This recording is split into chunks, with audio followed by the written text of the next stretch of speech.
ఇక్కడ మూతింతా పోసుకున్నావు కదా. ఎవరు పూసింది? ఎవరు పూసినావా? ఎవరు పూసి ఎవరు పూసారు? ఎవరు పూసిందా? పడతాను పడతాను.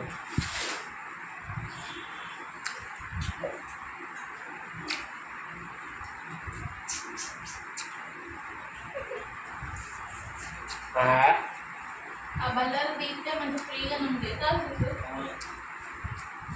అవి మరి సెన్సార్లు ఉంటే వర్షం పడ్డప్పుడు మొత్తం నడిచి ఘోరంగా అయిపోతాయని చేతికి 3-4 వేలు అడుగుతాను. అట్లా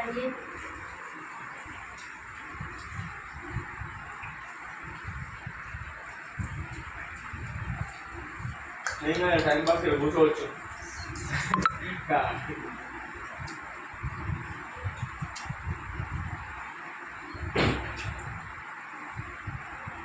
ఎవరో ఫోన్ చేస్తాను బావా